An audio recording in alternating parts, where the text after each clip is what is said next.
Hello, my dear student. Welcome to EPG Pathshala. I am Anchal Srivastava from Department of Physics, Institute of Science, Banaras Hindu University. Today, we are going to discuss about the module titled Scanning Capacitance Microscopy, known as SCM, under the paper Nanoscience and Technology 2. After completing this module, my dear student, you are able to learn about history of SCM. You will know about basic principle of SCM. You will also know about the construction and working principle of SCM. You will also learn the concept of determining the capacitance through scanning capacitance microscopy and their sample preparation. Physical characterization of semiconductor device has always been a challenging task for device engineers and researchers. Up to now, standard methods for characterizing semiconductors did not provide an effective means for determining two-dimensional quantities of sub-device scale. This, these methods include scanning electron microscopy, known as SEM, transmission electron microscopy, known as TEM, secondary ion mass spectroscopy, known as SIMS, spreading sheet resistance profiling, SRP, and one-dimensional capacitance voltage, CV, etc.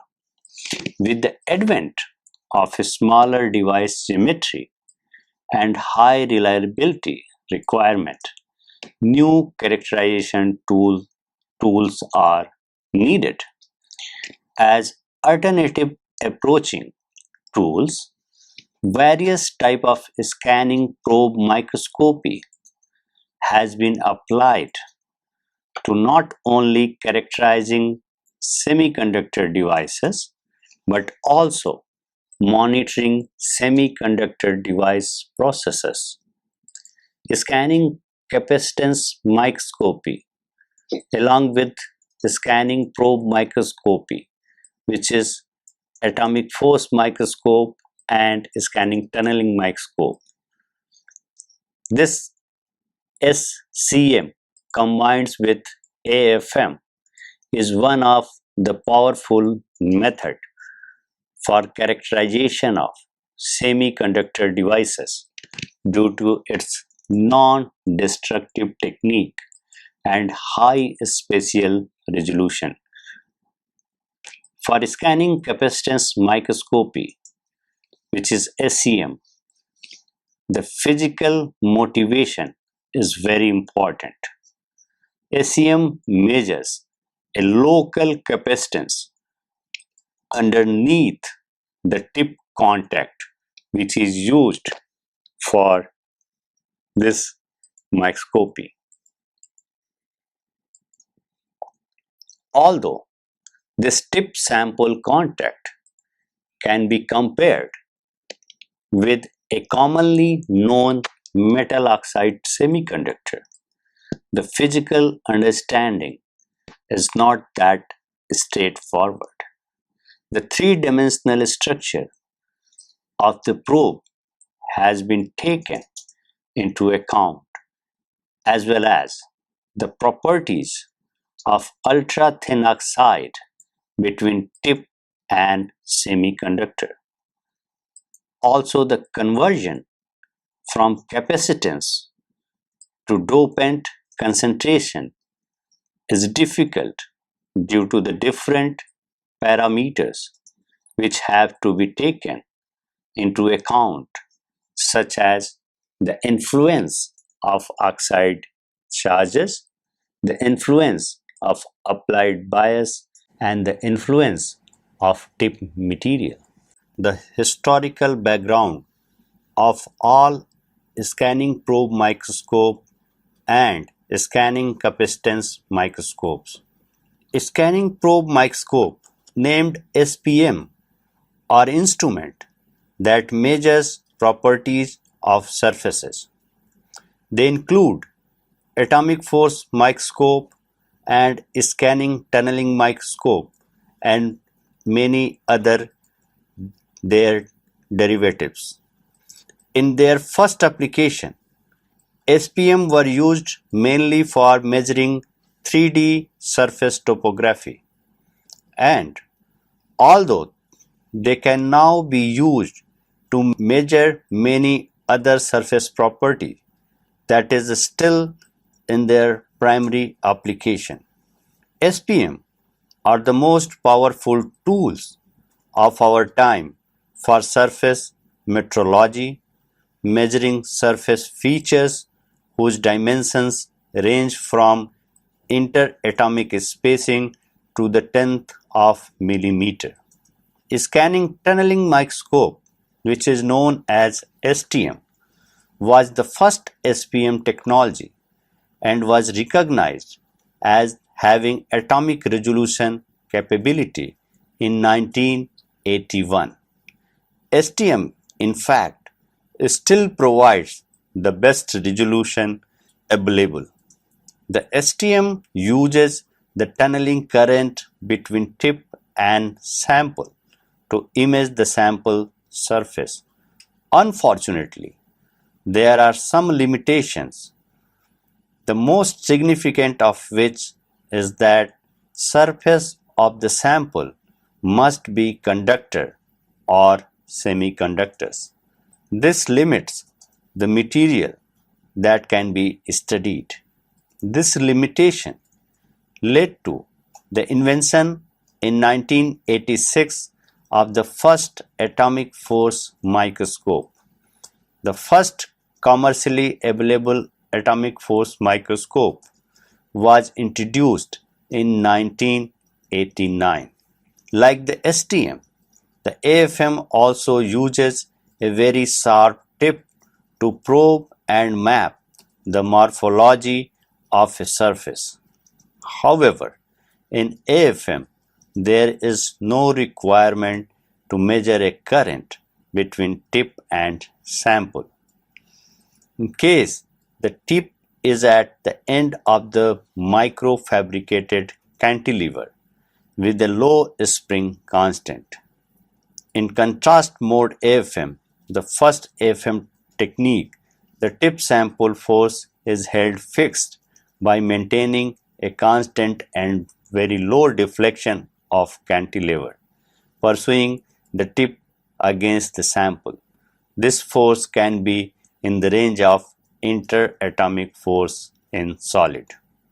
So, over this last 20 years, almost the same amount of derived AFM techniques have entered in the world, benefiting from the splendid capability of atomic force microscope to measure topography with high spatial resolution in 2 dimensions. Additional features were included in the basic AFM technique to enable to analyze of different characteristics for different material. Due to the continuous scaling of semiconductor devices, at that time 0.5 micrometer technology was a fact.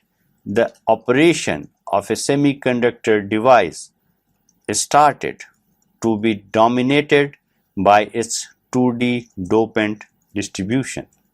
This implies the need for the measurement techniques with the capability to determine 2D dopant distribution simultaneously with graphical information with high resolution. A first tool for such was invented in 1984 by Mette and Blank. The technique was called scanning capacitance microscopy. Abbreviation is SCAM, scanning capacitance microscopy. The principle of SCAM also used in the Royal Corporation America, the video disc playback system. A capacitance probe is scanned relative to the sample surface by a scan generator. Capacitance variation between the probe and the sample are sensed by a capacitance to voltage converter, which applies a voltage signal Vc to the recording medium that varies with the capacitance variation. The recorded signal is applied to a display to provide an observable map of variation in capacitance. Mette showed a lateral resolution of 0.1 micrometer by 2.5 micrometer in a system where the tip is scanned in the tracks of pre-grooved disc. A few years later, in 1988, a scanning capacitance microscope was combined with AFM, nowadays known as ACM, and a resolution approaching the 100 nanometer scale was demonstrated by Martin et al. Martin describes one of the first SCM measurement done on a PN junction. Since 1992, the National Institute of Standard and Technology (NIST) has had a SCM program with the goal making SCM a qualitative 2D carrier profiling technique.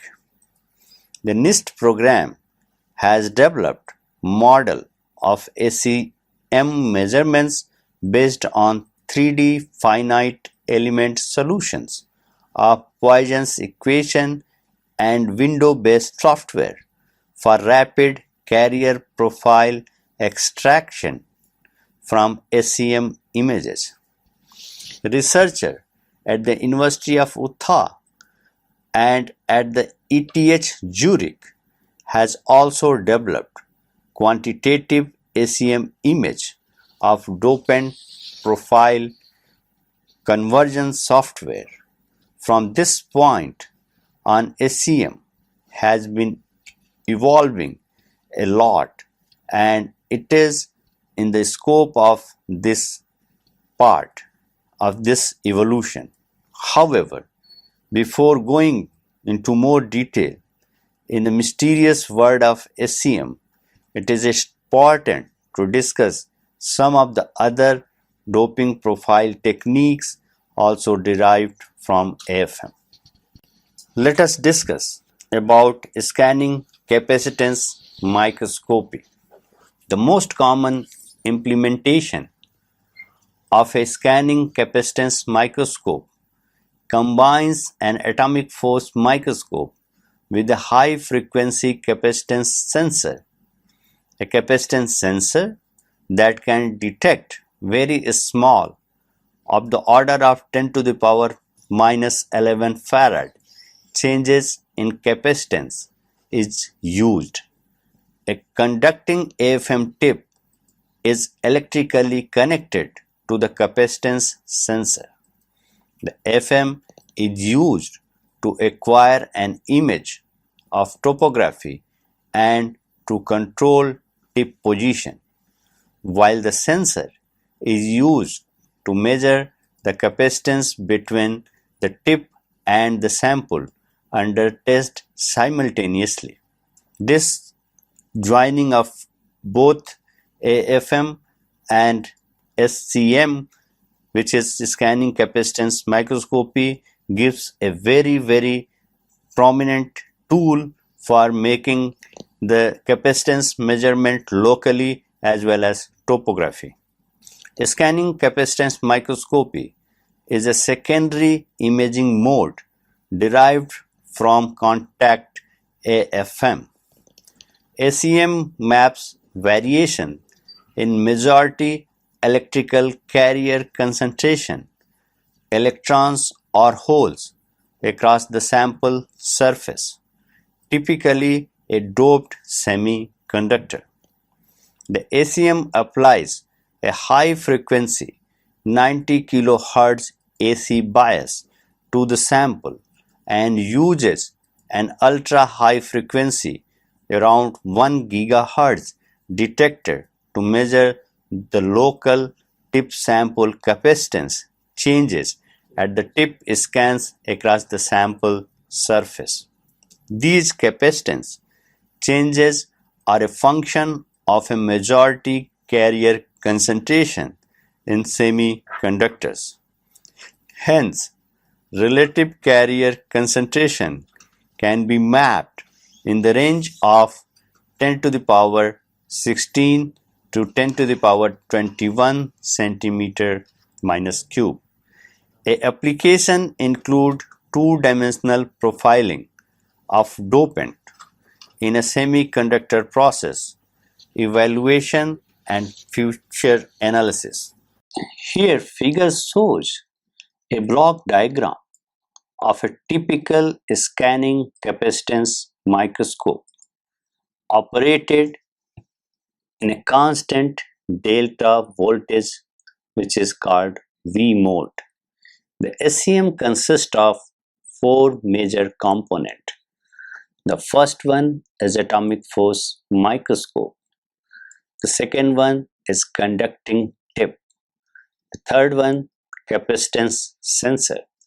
And the fourth one is signal detection electronics.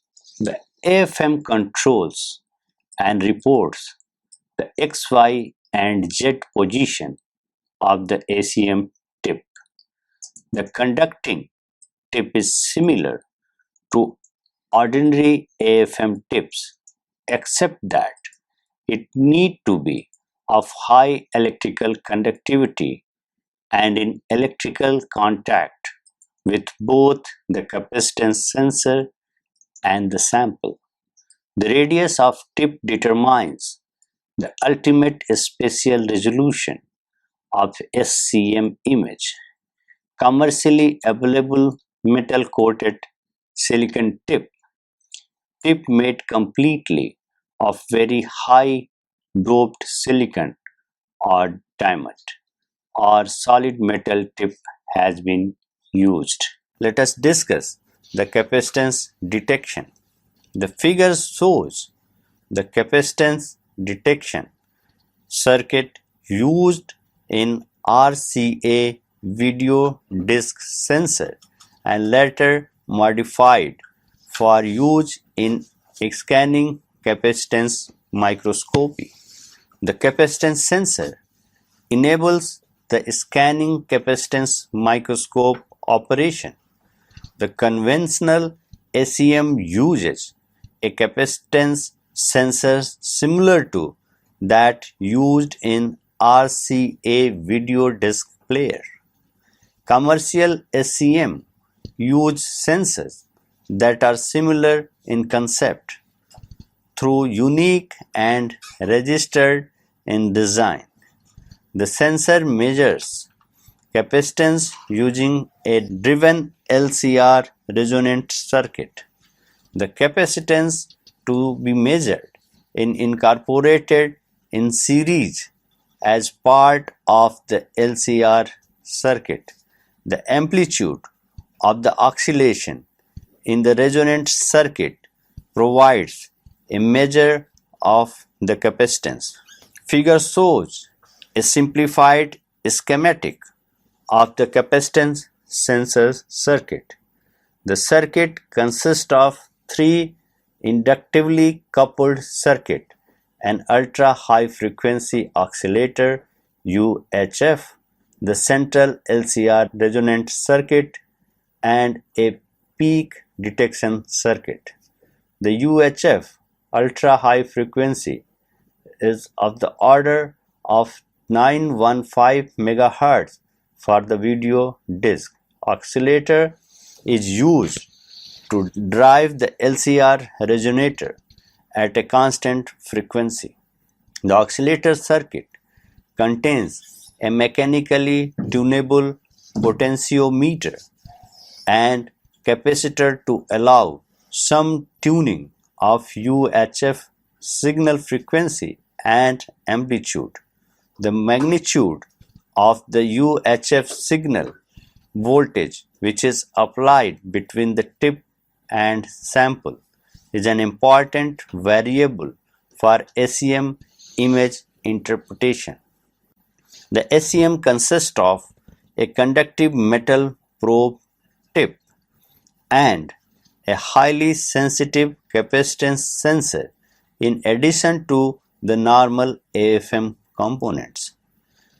SEM applies a voltage between the tip and the sample as it in NOS structure. The metallic probe tip in contact with the oxidized semiconductor sample from a MOS capacitor. The MOS capacitor has two capacitors in series. One is from the insulating oxide layer and the other from the active depletion layer near the oxide/silicon interface.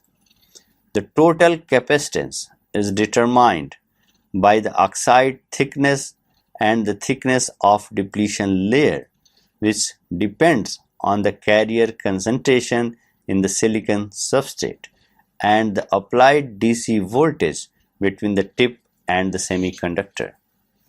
Figure shows a DC bias dependence of a capacitance and the differential capacitance respectively. Figure A and B shows a typical high frequency capacitance voltage curve for P-type and N-type semiconductor samples. Low carrier concentration correspond to relatively high peak amplitude in the differential capacitance.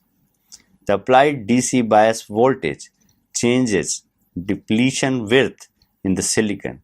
In addition, AC bias voltage produces capacitance variation at the depletion edge at fixed DC bias. Trapped charges in the insulator of a semiconductor cause a parallel shift in high frequency CV curve along the voltage axis. Figure indicates that positively and negatively trapped charges cause the CV and DC by dV curve to shift left and right respectively. At zero bias, the capacitance and the DC by dV value in the case of charged state are different that of uncharged state. Figure describes the detection scheme of DC by dV. Measurements for a P-type semiconductor sample. The applied AC bias voltage produces capacitance variation at fixed DC bias. A lock-in amplifier can detect the variation of amplitude and the phase in capacitance signal at the same frequency of the applied AC voltage at the particular DC bias voltage. Thus, the lock-in output is proportional not to the capacitance but the slope of CV curve at particular DC bias. Therefore, the lock-in output is equivalent to the differential capacitance, which is DC by dV. The SEM detects differential capacitance at fixed DC and AC bias voltage at the tip moves across different region in carrier concentration. The capacitance sensor adopting an RF at 1 GHz oscillator couples a resonator with the RF power detection circuit. The resonator comprises a resonance circuitry along with the probe and the sample. A change in the tip sample capacitance changes the resonance characteristics of the resonator, which results in the difference of the amplitude of the voltage output from the diode detector. Let us talk about sample preparation. SEM cross-section samples preparation is derived from techniques developed for scanning electron microscope and transmission electron microscope. Sample preparation usually involves four steps. The first step is cross-sectional exposure, then the backside metallization, mechanical polishing, and insulating layer formation. Prior to cross-sectioning, the region of interest is usually glued face to face with a glass cover slide or silicon dummy. This cover prevents rounding and chipping of the surface of interest during mechanical polishing. Thin, a few millimeter cross section are cut from the sample cover, sandwiched with a mechanical dicing saw. To improve the electrical contact between the back of the sample and the microscope sample holder, the back side is usually coated with chromium layer for adhesion, followed by gold layer for low resistance and corrosion resistance. The sample is attached to a metal sample holder using a conducting silver filled epoxy. Front to back sample resistance of no more than a few ohm indicates a good backside contact. An additional aspect of cross-sectional preparation is the creation of a sample geometry that minimizes the capacitive coupling between the active part of sensor and ground,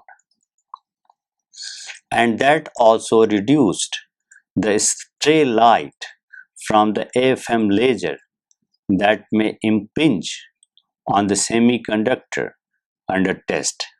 Here, the sample is wide enough so that the active part of SEM tip, cantilever, and body are physically separated from ground by several millimeters. This reduces the coupling capacitance and prevent excessive loading of the sensor because the sample is terminated by an insulating glass slide. Most stray light from the AFM laser does not impinge on the semiconductor sample, which would generate excess carriers and distort the SEM image. So, student, let us now summarize what we have learned in this module. This SEM, which is scanning capacitance microscopy, is a versatile instrument for the electrical characterization of semiconductors and dielectric films, with spatial resolution on the order of 10 nanometer. SEM has already proven useful for qualitative characterization, for integrated circuit failure analysis, quantitative dopant profiling of the source drain region, in silicon MOSFETs and the characterization of silicon oxide and high K dielectrics on silicon. ACM sensitivity to capacitance charges in the attofarad range means that it can detect charges due to just a few electrons. Since ACM uses a low contact force atomic force microscope to make an electrical contact, it is the most promising tool for the electrical characterization of emerging nanostructures such as carbon nanotube, semiconductor nanowire, and nanoparticle. So this is all about ACM. Thank you.